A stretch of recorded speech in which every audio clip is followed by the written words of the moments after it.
Et donc c'est pourquoi Mindbug est le meilleur jeu qui n'ait jamais existé sur la planète Terre. Ouais, ça y est, c'est tourné. On voit ensemble pour les modalités vis-à-vis du virement? Ouais, bah oui, mais en même temps je joue ma réputation là-dessus. Est-ce que on se laisse... Ouais, on est sur un 50 000, non, 50 000, ouais. Ouais, non, c'est moins cher, ça... Oui, je diminue les prix, parce que bon, il y a une époque, j'avais un peu exagéré. Mais alors, vraiment, on tient ici, je pense, la plus grosse arnaque du siècle. Vraiment, Ark Nova, c'est-à-dire que, déjà, Ark Nova, nouvel Ark, il est où Robin des Bois? Moi, je veux la forêt de Sherwood, je veux le Prince Jean, et là, je me sens volé. Il y a des animaux, des éléphants, enfin... des trucs bobos là, écolo. Vraiment une catastrophe ce jeu, je vous le déconseille vivement. On est bien loin des aventures forestières de notre cher détrousseur de riches, bref, c'est une catastrophe, vraiment là-dessus, on vous vend de la daube. Non mais, des vaches. Non mais pourquoi pas, enfin, il y a un moment, faut quand même qu'on se mette d'accord sur un truc, sur un fait essentiel. Si on veut un bon jeu, il faut forcément que ce soit sur le thème spatial. Le deck building de vache, c'est n'importe quoi. On va voir quoi après, une pénalité parce qu'on a marché dans une bouse? Non mais n'importe quoi, sérieusement. Bref, Great Western Trail, c'est n'importe quoi, c'est un jeu pour les bouseux comme vous, et on s'emmerde pas avec ça. Oh putain. J'ai rêvé que je devenais riche, et qu'en plus de ça, mes goûts pour les jeux avaient vraiment évolué vers quelque chose de qualitatif. Et non, vous ne rêvez pas. Subtil, vous êtes bien sur la chaîne Jeux en carton. Salut les amis et bienvenue sur la chaîne Jeux en carton. Aujourd'hui, on va évoquer en termes de bons points, mauvais points. Je sais que vous appréciez ce format et moi ça me fait plaisir de les faire. Je vais vous parler d'un truc, probablement du jeu qui a été le plus réclamé sur mes tous réseaux sociaux confondus. On va parler de Unconscious Mind. L'esprit de l'inconscient. Voilà. La société du mercredi, pas du samedi, du mercredi. Pourquoi la société du mercredi? Parce que le mercredi, tous ces petits gens-là, ils se réunissaient autour de Sigmund Freud pour causer psychanalyse. Voilà, tu le sais, maintenant c'est noté, bon je te la fais courte, mais il y a du lore là-dedans. Bref, dans cette vidéo, je te donne tous les bons points, mauvais points d'un jeu qui fera peut-être rêver certains d'entre vous, ou peut-être cauchemarder... Ouais, non, j'ai pas le... Tu vois, des fois, t'essaies de faire des jeux de mots et t'en fais un de trop, et ça tombe à l'eau. Ouais, c'est vraiment de la merde, c'est vraiment de la merde. Bon, on commence maintenant.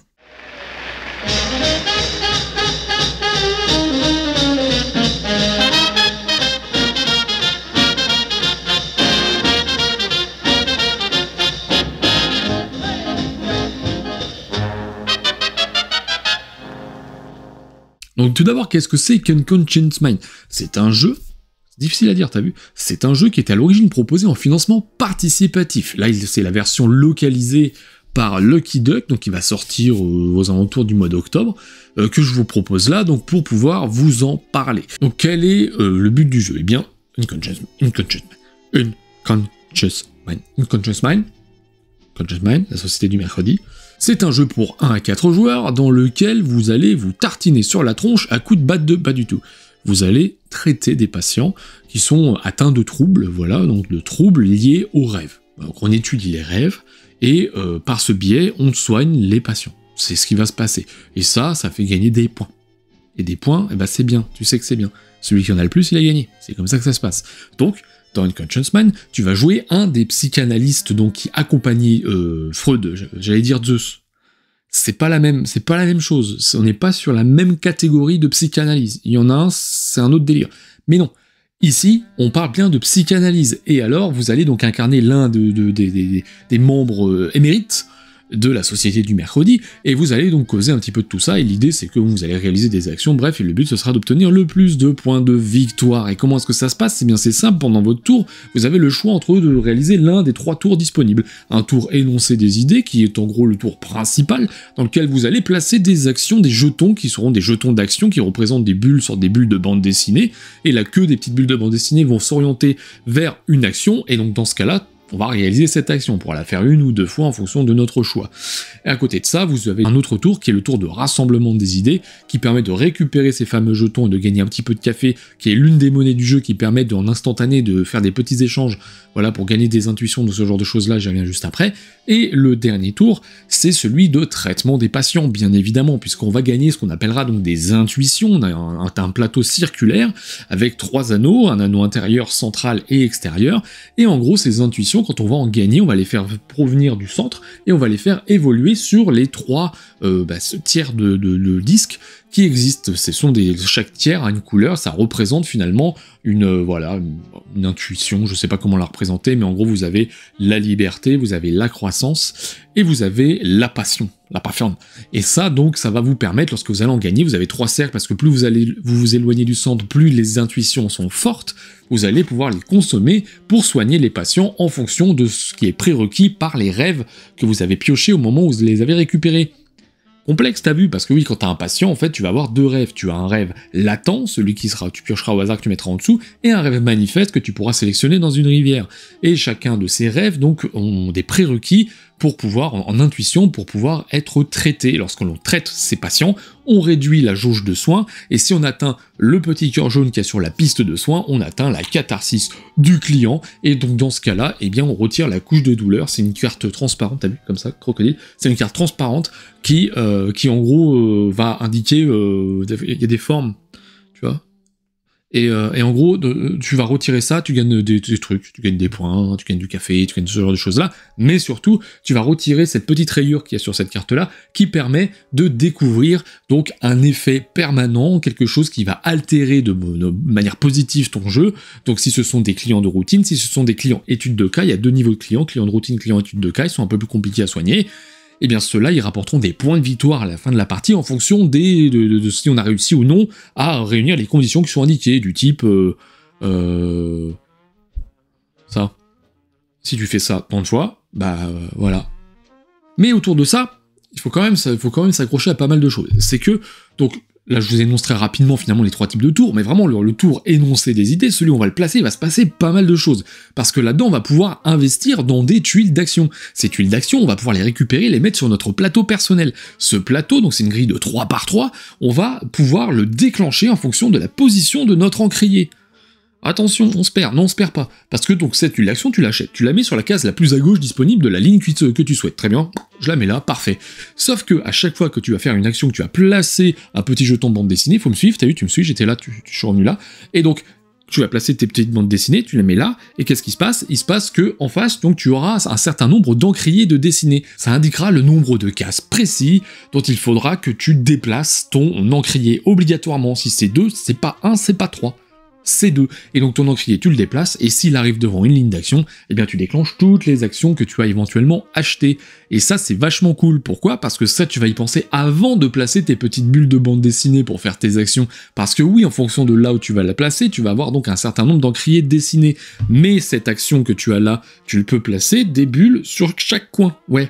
Et donc du coup, si tu la mets là, hop, très bien, t'es sur la première ligne, elle te dit tu te déplaces l'encrier de 1. Mais si tu l'avais mise en dessous, il se déplace de 2. Donc t'as peut-être un intérêt par rapport à ça. En plus de ça, tu peux altérer ce déplacement si tu as une autre ressource qui sont les idées lumineuses. Les idées lumineuses, tu peux l'utiliser de plusieurs manières, dont celle-ci du coup, qui est d'altérer le mouvement de plus ou moins 1, ou tu peux les utiliser également pour remplacer une bulle, pour pouvoir donc un jeton d'action, pour pouvoir mettre une idée lumineuse à la place. Voilà, ça te permet de faire l'action. Donc très bien. Et dans ces actions-là, tu vas pouvoir gagner des intuitions, tu vas pouvoir les élever ou alors les transférer, c'est-à-dire que bon, elles sont à un certain niveau, tu les élèves ou tu les transfères sur un autre cercle.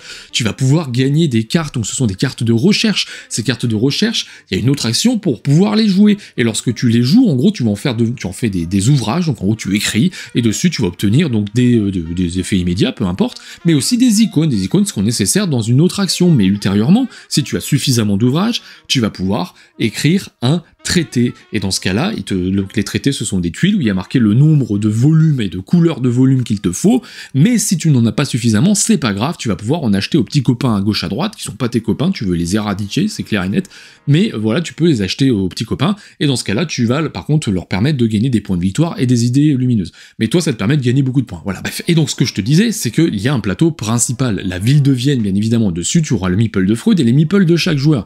Et ça, c'est très technique, parce qu'il y a une action spécifique qui va te permettre soit de déplacer Freud jusqu'à 3 cases, soit de te déplacer toi jusqu'à 2 cases, ou sur la case de Freud. À quoi ça sert? Eh bien c'est simple, une fois que tu es déplacé dans un des quartiers, tu vas regarder le nombre de meeples qui s'y trouvent, et ça te déterminera le nombre d'actions que tu pourras réaliser qui sont prédéterminées par le lieu où tu te trouves.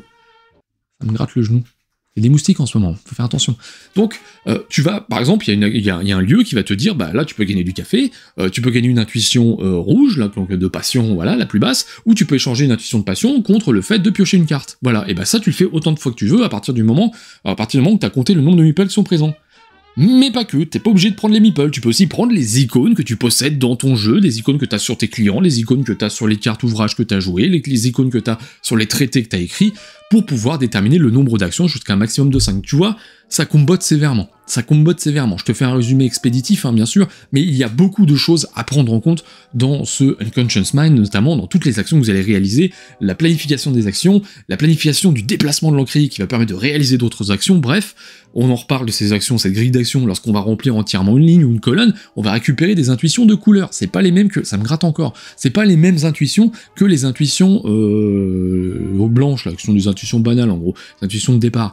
Ces intuitions-là, tu peux les utiliser normalement, mais tu vas en avoir besoin pour écrire des traités, il va en falloir en consommer une à chaque fois à placer dessus, ou alors pour réaliser une action spécifique dans la phase de rassemblement des idées. Je t'ai expliqué, on récupère les idées, on gagne du café, tout ça, mais aussi en fonction de la position de ton meeple ou de celle de Freud et du nombre d'icônes qui correspondent donc au lieu de l'un ou de l'autre, eh bien tu vas pouvoir placer ces intuitions colorées sur la case qui te dit, bah voilà, moi j'ai 4 icônes de ce lieu-là, je peux mettre ce truc-là, ça me fait déplacer mon encrier de tant de cases, je gagne du pilulier qui aide à traiter les clients, mais aussi, si tu vas jusqu'à 6, tu vas pouvoir gagner des points de réputation. C'est quoi les points de réputation? Bah c'est un peu l'élément déclencheur de la fin de partie, c'est même pas un peu, c'est carrément ça.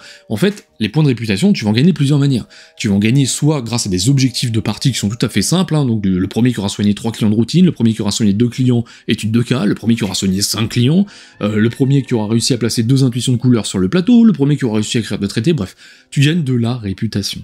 La réputation fait avancer ton marqueur de réputation, t'as vu, c'est génial, c'est incroyable, c'est original. Mais pas que, ça fait avancer aussi celui de Freud. À chaque fois qu'un joueur avance, Freud il avance. Bah ouais, lui, hein, c'est lui la réputation, c'est pas toi, lui il est au-dessus, hein. Donc hop, il se déplace, à partir du moment où il dépasse la 9ème case, fin de l'histoire, on remballe, il reste une dernière manche, et c'est la fin de la partie.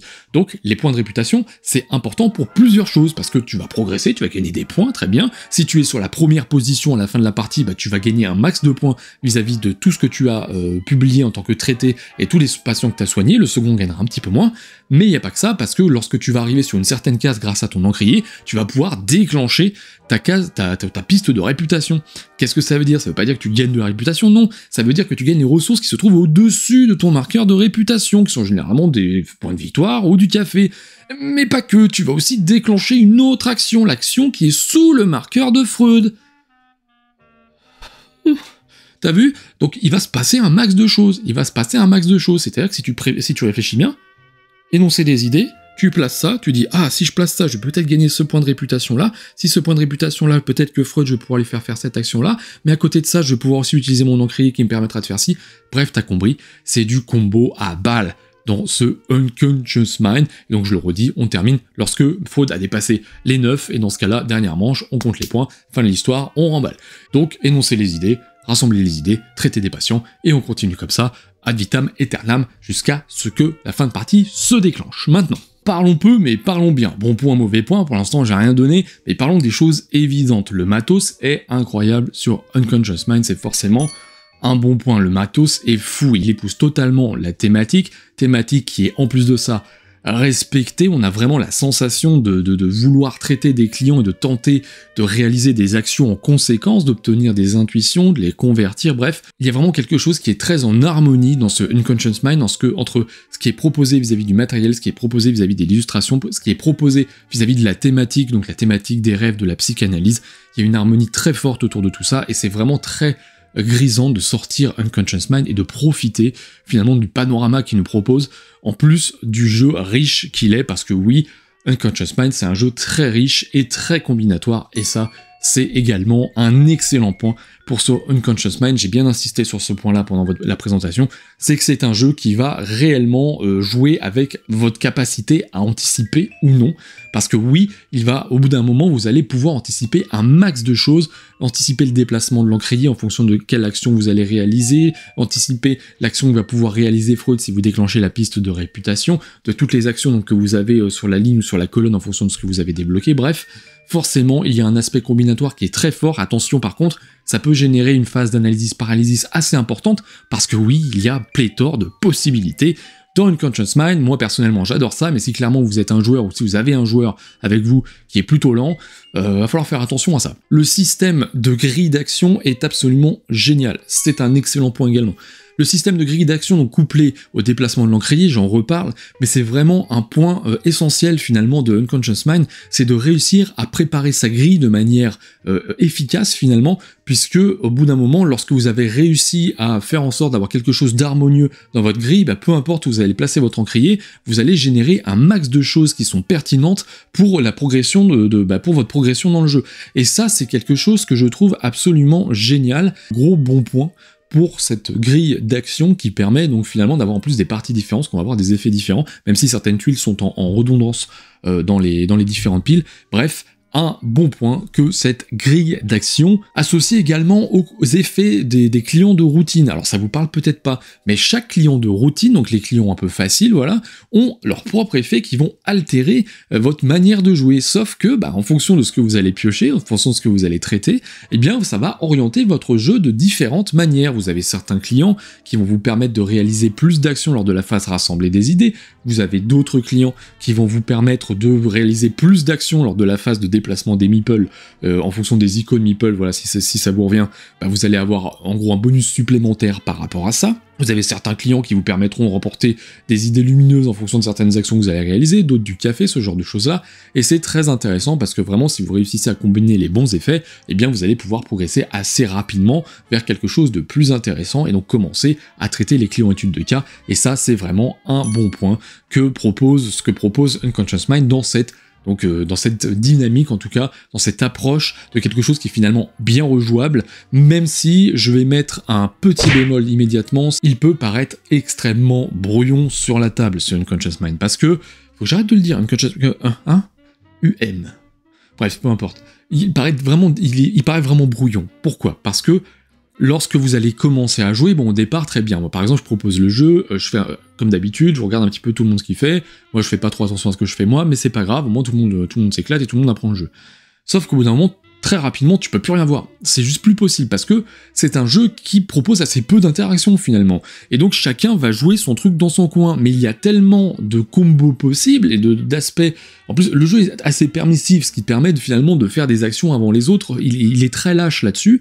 Donc finalement, si tu n'es pas les yeux rivés sur ce que fait ton adversaire, sur tout ce qu'il a, tu peux pas suivre, et donc finalement tu vas pas le faire, tu vas arrêter de suivre ton adversaire tu vas devoir lui faire confiance. Donc clairement, si tu joues avec des gens qui sont un petit peu pomasses sur les règles, ça risque d'être très compliqué. Par contre, si tu joues avec des gens qui sont très rigoureux et qui sont très carrés, dans ce cas-là, c'est que du plaisir, parce que finalement, ils vont faire leur truc en toute confiance, et voilà. Après, ça, c'est vraiment en fonction de votre groupe de joueurs, en fonction de votre sensibilité. Moi, je sais que c'est quelque chose qui, généralement, le manque d'interaction, c'est quelque chose qui me dérange. Dans celui-ci, je trouve qu'on est vraiment au juste milieu, parce que... Enfin, on est juste milieu, on a vraiment peu d'interaction, mais ce que je veux dire, c'est surtout que vous avez quand même une interaction qui est induite dans le placement, ne serait-ce que de ces jetons d'action. Si les emplacements sont pris, c'est réglé, vous êtes coincé. Dans le fait de déplacer nos petits meeples sur le plateau, parce que oui, on va des fois, on va pré-placer nos meeples pour pouvoir faire une phase rassembler des idées qui nous permettra de réaliser des actions supplémentaires, et si quelqu'un arrive derrière et qu'il déplace le meeple, voilà, c'est réglé, c'est fichu. Et donc, je trouve que finalement, il y a cette interaction, et puis cette course à l'objectif aussi, course à l'objectif, parce que les objectifs, c'est toujours les mêmes, donc le fait de traiter un certain nombre de patients, etc., et cette course à l'objectif, eh ben, c'est une forme d'interaction indirecte également, hein, puisque forcément, vous allez tous vous river vers des objectifs, et si vous voyez qu'il y a quelqu'un qui arrive un petit peu avant vous, vous allez tenter de passer devant, et donc ça, forcément, c'est induit par ce système de course qui va opérer dès que les objectifs, dès que vous voyez qu'il y a des joueurs qui vont s'approcher des objectifs. Donc voilà, le jeu peut paraître brouillon parce qu'il y a énormément de combinaisons, et que donc, forcément, si vous ne suivez pas régulièrement ce que fait votre adversaire, il va dire moi je monte ça. Et puis clairement, hein, avec la thématique, bon, je vous ai parlé des différents thèmes finalement des intuitions, donc la passion, la liberté, etc. Mais ça va ressembler un petit peu plus à ça. Alors moi je gagne petit œuf violet, je le fais s'élever en petit oiseau violet. Du coup, je vais enlever petit oiseau violet pour gagner étincelle. L'étincelle, je fais 2 élévations pour que ça devienne flamèche. Et donc du coup, si je consomme la flamèche, je peux mettre 3 petites pousses. Réellement, c'est ça finalement le jeu, c'est que vous allez passer donc sur des moments où vous allez vraiment réaliser un max d'action, monter, descendre, etc. Tous les joueurs vont faire ça. Ça va quand même assez vite, mais voilà, faut quand même le savoir. Un autre bémol qui là pour le coup est un peu plus sérieux pour moi, parce que je trouve que c'est quand même aujourd'hui quand on joue à un jeu expert, parce que c'est un véritable jeu expert, attention, on n'est pas sur l'initié ici, on est sur un véritable jeu expert.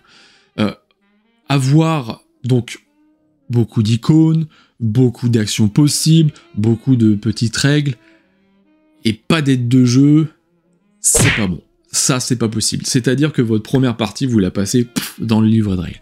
Vraiment, vous feuilletez, parce que il y a des subtilités que vous n'avez pas, que vous n'arrivez pas à retrouver, et donc vous cherchez. Ça, c'est franchement dommage, de pas avoir vraiment une aide de jeu digne de ce nom, un petit quelque chose qui va nous permettre donc de savoir en quelques lignes ce que l'on va pouvoir faire dans chaque tour, ne serait-ce que pour le début. Après, vous l'utilisez plus, il n'y a pas de souci. Mais voilà, c'est dommage, c'est franchement dommage de pas avoir ça pour pouvoir profiter pleinement du jeu dès les premières parties, ou au moins en profiter un peu plus, qu'on sait que les premières elles sont toujours un peu brouillonnes, mais voilà, c'est un petit peu dommage, donc ce sera un point négatif supplémentaire pour ce Unconscious Mind. En termes de configuration, j'y ai joué sous plusieurs configurations. Pour moi, la meilleure, c'est 3 joueurs. À 3 joueurs, enfin 2 joueurs ça marche très bien, je le dis quand même, à 2 joueurs ça marche bien. Il y a un petit module d'ailleurs qui est le module ça va être le facteur je crois. C'est un petit meeple en plus que vous pouvez mettre si jamais sur la map, voilà, vous avez pas assez de meeple, vous pouvez le rajouter, il se déplace comme Freud, et finalement ça vous permettra de jouer un petit peu plus sur ces interactions là, et c'est très facile à mettre en place. Voilà, faut le savoir, donc à 2 et 3 joueurs ça marche, à 4 joueurs, faut s'enquiller les tours des autres, hein, parce que je vous dis, au bout d'un moment, il se passe beaucoup de choses, hein, faut s'enquiller les tours des autres. Beaucoup trop long à 4 joueurs, faut vraiment se concentrer sur 2 ou 3 joueurs, et pour le coup, ça marche vraiment très bien. Et enfin, le dernier point que je vais donner, c'est vis-à-vis du prix. On est sur un jeu qui est affiché aujourd'hui à 65 € en précommande, et franchement, pour ce qu'il y a dans la boîte, et pour ce qui est possible de faire, pour les possibilités, la rejouabilité du titre, très clairement, c'est un excellent point. C'est 65 €, donc c'est un budget, attention, hein, j'enlève pas ça, hein, c'est un budget, tout le monde n'a pas la même capacité financière pour s'offrir des jeux, ok. Mais néanmoins, par rapport à ce qui se fait sur le marché actuellement, je trouve que c'est une excellente idée, c'est une excellente nouvelle d'avoir un jeu à 65 € qui propose une profondeur de gameplay aussi riche que ce que propose Unconscious Mind, d'avoir un matos de si bonne qualité. Donc on a vraiment des meeples qui sont imprimés en UV dessus, on a des plateaux double couche, on a deux autres grands plateaux, on a les encriers, voilà, qui sont assez costauds, qui sont des jetons assez épais. Bref, on a vraiment une qualité de matériel qui est là, même les cartes transparentes, tout ça, un gameplay qui est fou, une profondeur de jeu, une rejouabilité, et vraiment pour 65 €, on a clairement pour notre fric. Alors encore une fois, c'est la version boutique qu'il y a là, donc je vais recevoir la version GameFound, donc je vous en parlerai peut-être rapidement, je sais pas comment est-ce que j'engagerai la chose, dites-moi si ça vous intéresse, mais bref, voilà pour ce qui est d'Unconscious Mind. Donc clairement, c'est un jeu que j'adore, il est vraiment sur un jeu qui marquera votre ludothèque, moi qui clairement ne quittera pas la mienne, et il va ressortir un paquet de temps, d'autant plus qu'encore une fois j'attends la version GameFound. Bref, voilà concernant Unconscious Mind. Et c'est tout ce que j'avais à dire sur Unconscious Mind, qui est plus là d'ailleurs. Si t'as apprécié cette vidéo, n'hésite pas à liker, t'abonner, à commenter si tu as des commentaires, si tu as des questions règles, si tu as des questions ressenties, feeling de jeu, peu importe, n'hésite pas à me les balancer, il n'y a aucun souci, on y répondra avec plaisir. Je dis on parce que je suis deux, lui et lui. Bref, donc on se retrouve très rapidement pour plein d'autres choses. En attendant, je vous fais des bisous, et on se retrouve bientôt sur la chaîne Jeux en carton.